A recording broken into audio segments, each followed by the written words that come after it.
अर्थशास्त्र के अंदर हीन वस्तुएं, इंफीरियर गुड्स क्या होती हैं, किसे कहते हैं? हीन या फिर कहीं घटिया वस्तुएं वे होती हैं जिनका जो संबंध होता है उपभोक्ता की आय से उल्टा होता है, एक तरह से उल्टा काम करता है।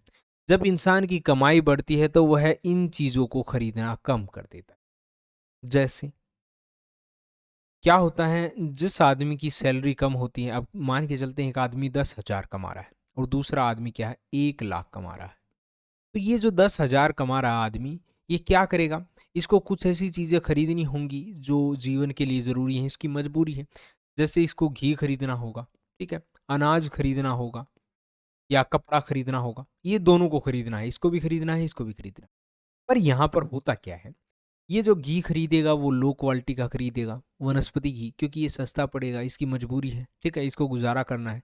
ये कपड़े खरीदेगा वो भी थोड़े सस्ते खरीदेगा, अनाज भी थोड़ा हल्का ही खरीदेगा जो सस्ता पड़े इसको, ठीक है। तो एक तरह से यहाँ पर क्या होता है, जब इसकी सैलरी बढ़ा दी जाती है, 10,000 से 1 लाख कर दी जाती है, अब इसके पास पैसा आ गया, ठीक है। यहाँ पर इकोनॉमी क्या होता है कि जब आपकी सैलरी बढ़ती है तो जो चीज़ें आप खरीद रहे हैं उनको आप बढ़ा देते हैं, ठीक है, ज़्यादा खरीदने लग जाते हैं, लेकिन ऐसा नहीं होता है। हीन वस्तुएं वे होती हैं जो थोड़ी क्वालिटी में घटिया होती हैं। आदमी के पास जब पैसा कम होता है तो वो मजबूरी में उनको खरीदता है, लेकिन जब जैसे इसका पैसा बढ़ता है, ये अच्छी क्वालिटी का घी खरीदने लग जाता है, अच्छे कपड़े खरीदने लग जाता है, अनाज भी अच्छा लेने लग जाता है।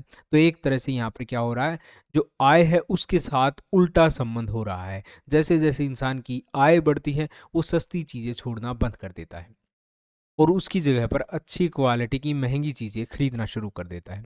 यानी अमीर होने पर हम घटिया चीज़ों को छोड़ देते हैं। तो एक तरह से जो घटिया चीज़ें होती हैं या क्वालिटी में कमज़ोर होती हैं वो लोगों की मजबूरी होती है।